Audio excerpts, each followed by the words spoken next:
You know what's funny about this is I feel like I just it just grows in the goatee form for some reason. So I feel like it looks like I'm culturally appropriating a NASCAR fan. So I'll probably get soon enough. But yeah, I don't know why it grows that way, man. I want to grow what you have. You have like the chops and the beard. It doesn't happen for me for some reason. See, the one thing though is I have this like the mustache area loves to like curl, like not in the right way. It curls into my mouth, so it's like I can't even grow it out. You can't even do the Wario thing. I Yeah, feel I would that. love to do that. It's just it doesn't grow out that way. It'll just grow right into my mouth. Like, all right, I'm eating facial hair now. That's great. Well, Jordan, it's great to have you back on, man. I got to ask, I know we're here to talk about the brand new single, The Hungry and the Dangerous, which is your solo effort. I got to ask, I've had you on the show, obviously, before with Suspicious Minds. What's up with the band? Are you guys on a hiatus right now? Is the band done? Is there a lot of drama? If so, please fill me in. I know it has been a question I've been getting asked a lot lately. Yeah. To be honest with you, it's hard to explain because after we did SMTV, it was like a live album we did at the end of 2019 after the tour and everything. The band kind of got into this weird limbo mode where we essentially started. We were asking all these deep questions. We were ready to go back in the studio, start working on a new record, and then some of the band members were just like, "Nah, like I want to slow down. I want to slow things down. It's going too quick, going too quick." And we're like, "Well, this is how you capitalize on what we've been building." And essentially, last year we decided to make a plan that we were going to write a new record, and it just all fell apart. And we were able to get one song done, and then we released it, and they just a few of the band members just decided not to wanting to push it or even want to announce it or anything like that. It became a huge deal, and then a few of us started fighting in between a lot of like just creative struggles and stuff like that, which then became essentially me trying to eventually walk away from the project altogether. And we ended up having conversations where they're like, no, let's try to figure this out. And then that was kind of where it was left off. I mean, and it wasn't until about December of last year, 2020, or right before Christmas time, we got on the phone again and we're like, okay, so what are we doing here? And that's why I started kind of taking a step away and started working on my own solo stuff because I just didn't want to sit here and do nothing. Like I have this, I'm sitting in the studio all day. I want to put out music. I want to write. And we decided like, yeah, let's try to do something. And then we finally got them into the studio and we all started working on new tunes. And then all of a sudden it just stopped again. And we're kind of in that mode now. So at this point, I've been talking with our bassist Dan a lot about this because me and him are the ones who really produce most of the music. Yeah. And we've just been talking about it and we're like, well, is this just going to be something that just kind of goes on hiatus for a while? And if they decide they want to do it, we do it. Because like right now, like Frank, our lead singer, and Mason are involved in a lot of other projects, and they've been kind of putting a lot of more priority on that, and as well as our other guitarist Pete, he's in another project, and they've been really busy. So I guess essentially, yeah, we're on a not announced hiatus, and Yeah. even so, I don't know, man. That's all I got for you.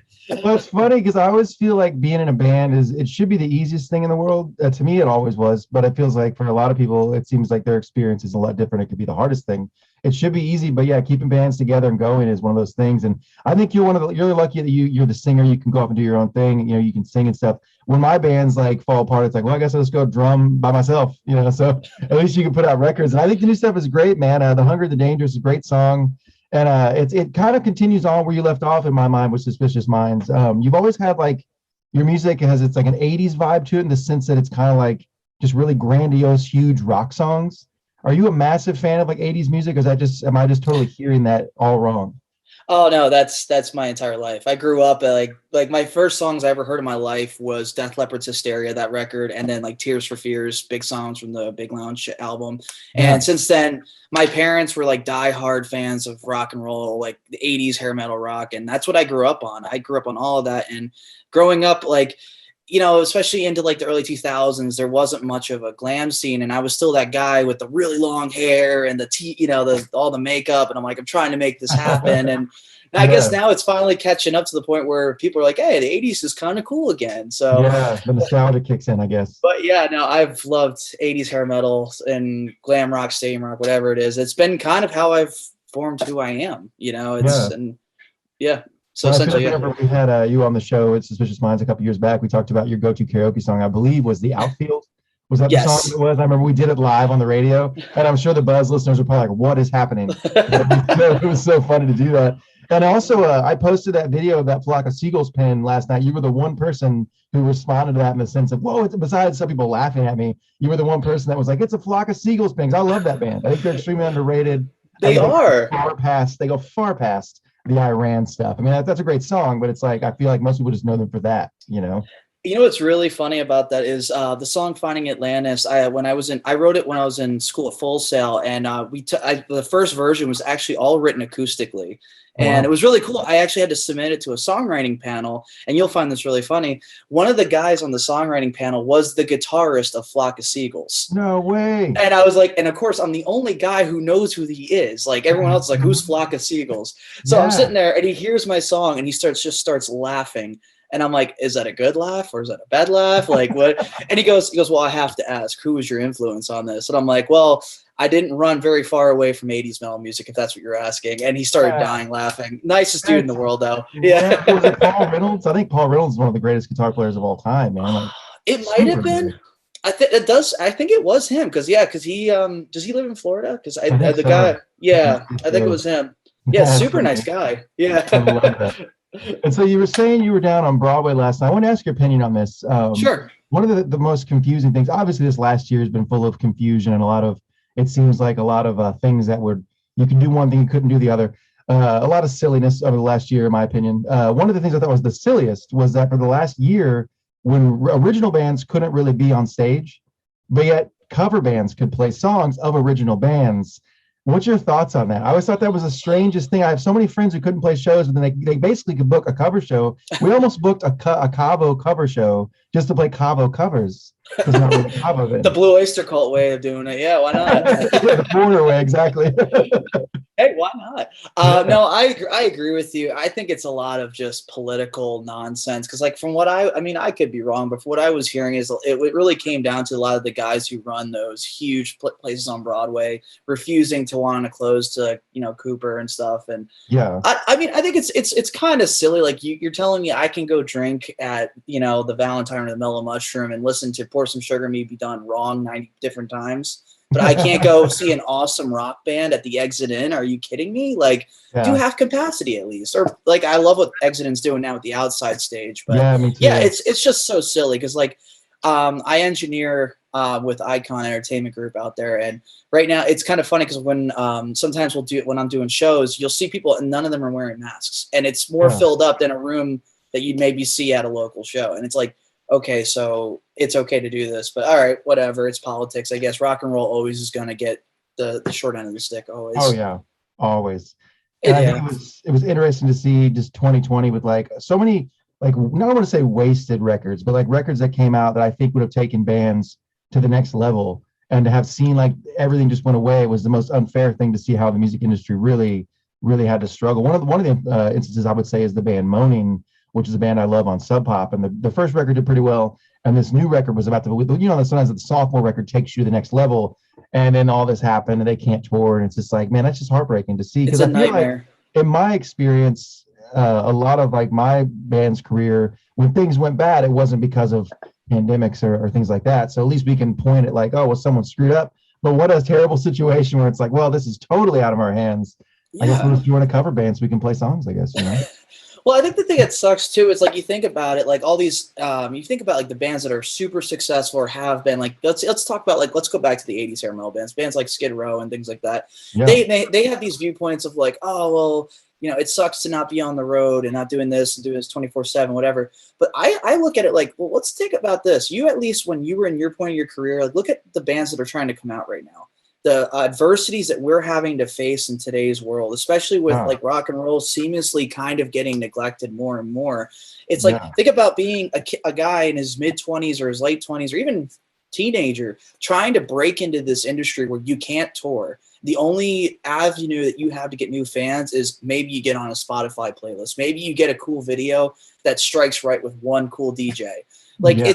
it's because it's not that it's scarce. It's just I feel like the platform itself of like the landscape of the music industry is trying to adapt so quickly. And I just feel like every day it's like a new challenge. You have to just overcome it. And I don't know. I just think it's hard for me to start listening to a lot of these older guys now when they try to give you advice. Oh, here's what you need to do. It's like, well, have you ever been in a pandemic? Have you ever been told, like, after doing several tours, you can't tour anymore? You can't Yeah. do this. Like, and you don't have the labels backing. You don't have a catalog of music that's paying you monthly. And like, and that's another thing I did during the pandemic too. I worked at BMI and, you know, I was helping songwriters get paid and stuff like that. And I saw all of that. And it's just like, that's the realism is like a lot of these younger guys who are just starving to get heard. I really wish there was more opportunity for like bands to be known, or at least opportunities for them to develop more. Yeah, absolutely, man. One of the last big checks I got was a former band of mine had a song that blew up on TikTok. I have no idea why.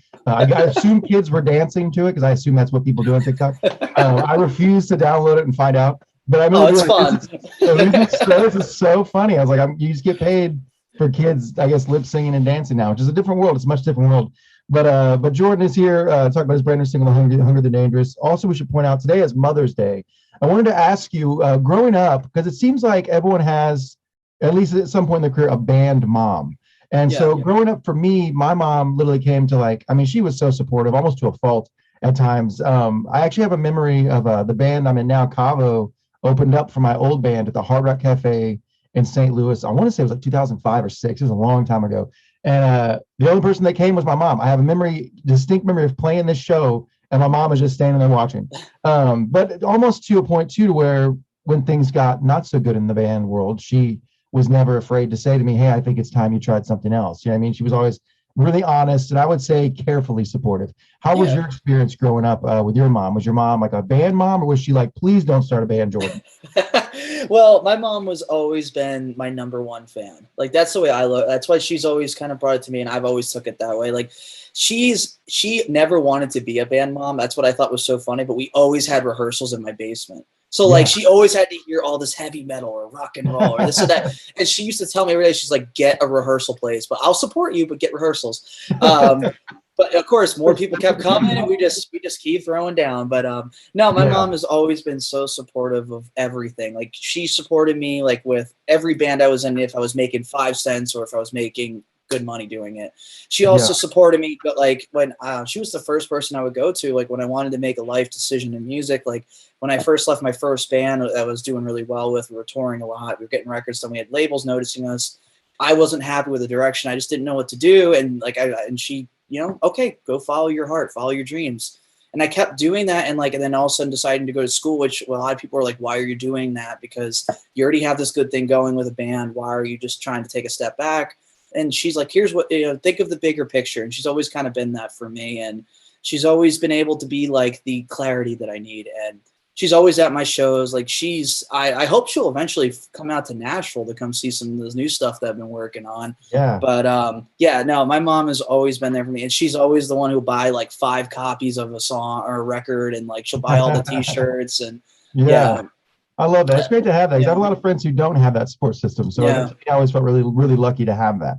No, me too. Yeah, no, it's and that's like, it's very important too. I think like, especially when like, and I know a lot of people don't have that like relationship with their parents, but like to have that backing where it's like, they know that you're not where you're at and they're not going to be frustrated with you if you're not like, oh, he's 27 years old and he's not making $400,000 a year as a banker. You know, they still like, you know, he's living his dream. He's doing what he wants to do. And I appreciate so much about my parents. Absolutely. And I feel like too, there's nothing more in my life, at least in my experience, there was nothing more exciting than that moment when things were good and you had quote unquote made it and your parents got to be there to see that. You know what I mean? Like when your parents are on the tour bus or at the big show and you're just like, part of you's like, aha, I was right. But the other part of you, see, look, it's not crazy. It's like, see, but then when it goes away, you're like, okay, I'm kidding. Don't look, Mom. Don't look, I'm kidding. But it is a great feeling though whenever things are good. Is your mom still up in New Jersey? Because you're from New Jersey originally, right? Yeah, Jersey Shore, and I swear I was never a Guido. No. Yeah, no, it's just weird because like this past year has been really kind of rocky. Like I've been obviously working so much in the studio and doing so much with different clients and stuff. But the biggest thing is I had to take some like time away because my family had hit a really big rough patch. And my parents had recently have been talking about separating. And like my mom now does live in Asheville with my sisters. And my dad does live still up in like the Atlantic City area and stuff like that. Nice. But yeah, it's, I mean, 2020 was rough on everybody, but yeah, Oh no. so I guess most of my Jersey roots have been uprooted at this point. What's the obviously in New Jersey, I think of Atlantic City, the House of Blues was always a place to play, but I always think of I loved the Stone Pony and the Saint. But my experience playing the Saint was so funny, man. I played the Saint coming up in my very first band, like in '06 or something. Yeah. And we didn't really understand touring. We were just a bunch of young kids. And so we're booked at the Saint on this tour. And so keep in mind, we're in Jersey with a day off the day before. Yeah. We didn't know how things work. So we got offered to play some like big party. And so we played that and it was like crazy packed. And then the next night we're headlining the Saint and no one comes. And so we're all sitting backstage with the owner, who I think is the same guy still.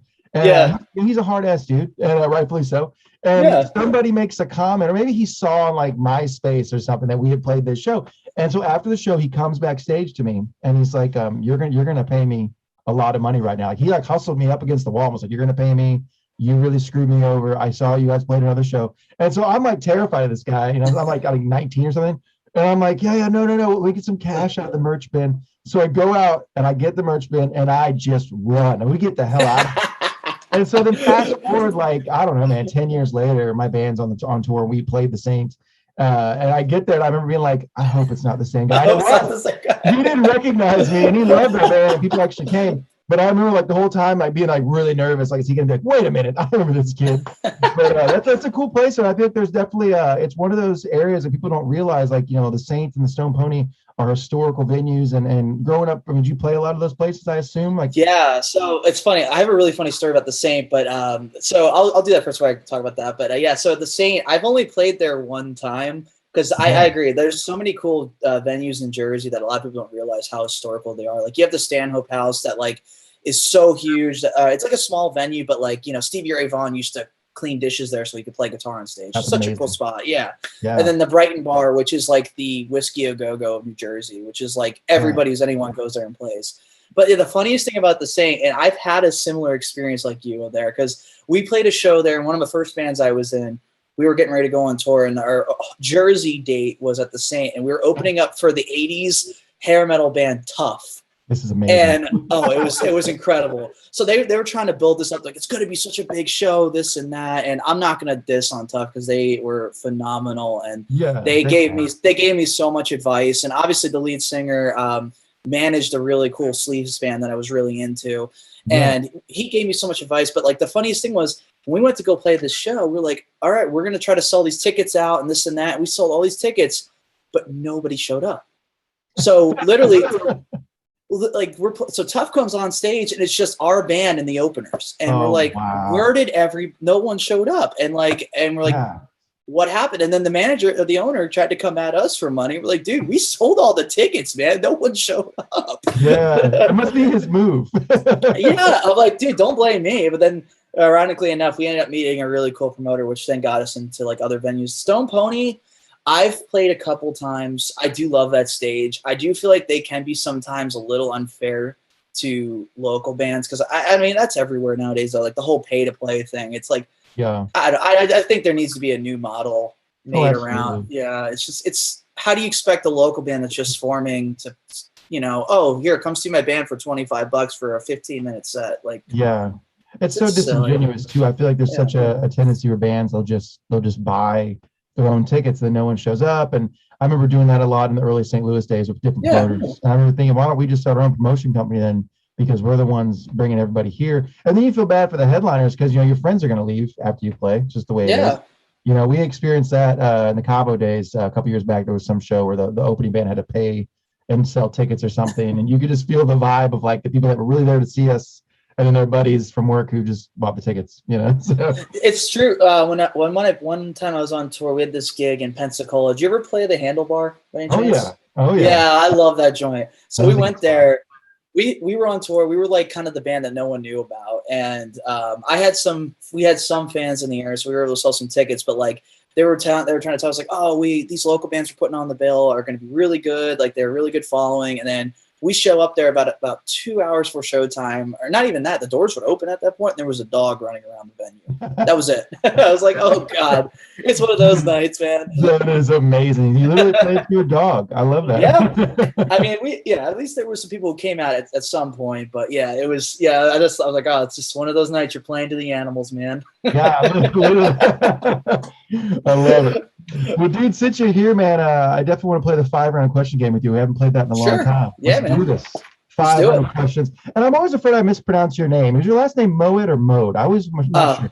What is it? I kind of almost gave up on the fight because everyone says it every other way. It is Moed, but I won't stop if you say Moed. It's cool. No, that's cool. See, I wasn't sure. I think I've actually said Moed the last couple of times. I was afraid I was wrong, so we'll stick with that. 5 road questions of Jordan Taylor Moed on the local buzz. So last night I was at a liquor store, and when I was there, the dude carding me held onto my ID, and he said, wait a minute, this is fake. Now, keep in mind, I have this goatee, so I look older than time itself now. But he was like, wait a minute, this is fake. He called over his manager to get a second opinion, then finally sold me, who's almost double the legal limit now, what I was trying to buy. So I wanted to ask you, he was just being ridiculous, or I am, in fact, the real-life Benjamin Button? I would like to say you're the real-life Benjamin Button, but I've also been carded for trying to buy an R-rated movie recently at a Walmart with my beard. Yeah, I'm like, are you kidding me? Like, come on. It is. I got carded for Red Dead Redemption 2, and I was like, I'm pretty sure I can buy a video game, guys. Let's not get out of control. Should I call my mom? I mean, I can if you need me to. Yeah. It's one of the things about being a band mom. You got to come buy your son things. Exactly. Mom, agree with me. Grand Theft Auto's out. Question number 2 with Jordan Taylor Moed on the local buzz. So one of my favorite bands is a band called Miracle Legion, and they released a thing recently, it was like the Lost Demos of '88, and it's all kinds of cool stuff. And they released on there's a cover of Pink Floyd's "Wish You Were Here," which I don't usually ever like cover versions better than the original, but for some reason this one just hits me. I wanted to ask you, what is a cover version of a song you like more than the original, if there is such a thing? Ooh. There's a lot. I mean, I'm a guy who's very on the fence with covers too, but I don't mean to tap a local band, but I think one of the coolest covers I've heard in a minute is Them Fix's cover of "Hey Man, Nice Shot." That is such a jam, and I mean, that one's really cool. I mean, like a lot of these like bigger bands that do covers, I try not to like get into, but I did like Blank Space, I Prevail's cover of that. I thought that was really well done. That was good. Yeah, no, but I don't know. Since the Them Fixes did that cover, I haven't really heard something where I'm like, wow, that's better than the original type deal. Yeah, it really is. I love that one too. Question number 3 on the local buzz. So recently, Pepsi brought back the failed flavor from 2002, Pepsi Blue. I worked at a record store when that thing came out, and you could not give it away. It was so terrible. I wanted to ask you if there was a soda from the past or like a candy from the past you could bring back. What would it be? Oh, one. And I'm probably gonna get some crap for this, but Wonka bars. Yeah. Why it was the easiest promo you could have ever made, and yet they failed to make it happen. I don't know. I just had that conversation with someone a couple days ago who'd never heard of that. I was like, it was like a s'more candy bar. I mean, it was so good. And like all you had to do was just, okay, if you get a golden ticket, come visit the factory. Like, come on, it's already been laid out for you. Yeah, literally. Everyone is yeah. Whoever makes that, if you're listening, bring back the Wonka bar. Question number 4 with Jordan Taylor Moed on the local buzz. It is Mother's Day. Who is your favorite cartoon TV mom? Cartoon TV mom. Ooh, that's interesting. Trying to think. Maybe, I guess for the sake of time, one that comes to mind, I guess I would have to say Lois, because she just doesn't, from Family Guy, just because she just does not give a crap about anybody or anything at this point. Like, if you go to the later episodes, she's just like, I have accepted this as my life at this point. And everyone can low-key feel that way. Yeah, no, it's true. It's very relatable. Question number 5, the final question with Jordan Taylor Moed on the local bus. So I know you've been doing some writers' rounds and stuff like that. But let's just say, visualize if you can, you're walking out on stage as a sold-out show at Exit In, you're inside, and it's a packed house. The first show you're coming out to play, you walk out there, you grab that microphone. What's the first thing you say now that you're back on stage? See, it's crazy because I think I am supposed to be doing a show at the Exit In next month. So I don't know if I should announce that song, because that actually probably would be the first one I'd want to do. But no, I'd actually, if I could do the Exit In or just a sold out show in general, because I've missed doing rock shows so bad. Writers' rounds are great, but nothing better than getting on stage like that. I guess I'd love to see how Finding Atlantis would do. Because I never got to play that one live with a full band, and and I shouldn't say this because actually this project's becoming a band now. I shouldn't say that, but it is. But I love that. Okay. Yeah. Weirdly enough, as Hungry and Dangerous was coming out, we not to segue into it, but we noticed that a lot of people started asking us like, "Hey, so is this a band? We love the name." And we're like, you know what? Enough people started telling us like, yeah. I was like, you know what? Maybe this is a band. Maybe we do got something cooking here. And I mean, we're working on a record right now. And I'm like, well, why put this under me? People love the name, and this band's a band. Why not? Let's go for it. Let's kill it. I love it, man. Yeah. Well, dude, let's get to this song now. It's an honor to have you on the show, man. I was so stoked to do the whole Zoom thing. It's been a weird year of learning new ways to interview and stuff, but this is cool, and it's good to see you again. You too, man. What's the rest of 2021 looking like for you? You thinking maybe? I know you said maybe some shows. You thinking maybe some touring? What are you thinking? So I know I've been reached out by a couple of people about doing some tours. I'm a little worried right now just because a lot where the bands are at, especially Suspicious Minds is not in a position to get back on the road. This new project, if we can get this record out by the end of the year, which is very possible, we're almost done with it, so it's possible we could do some shows. Yeah, I mean, I'm jam-packed for the rest of the year. I know I've got a lot of studio stuff that's getting ready to come out. I've been really busy in the production music realm too, so that's something that's about to get announced soon. But I know for sure, the second we get the green light to start touring, we're getting out there again. I miss doing all, like I told you, getting out there just for the band and just rocking your asses off all night. Yeah, I love it. Well, dude, it's an honor to have you on the show, man. Once things are back to normal, I want you to come back inside. We'll do some more karaoke live on the radio. Please, I got many of them. Well, dude, I will see you soon as getting this song now, The Hungry and the Dangerous. Jordan Taylor Moed on Nashville's Rock Station 102.9 The Buzz. See you, man. You too, brother, man. Dude, sounded great.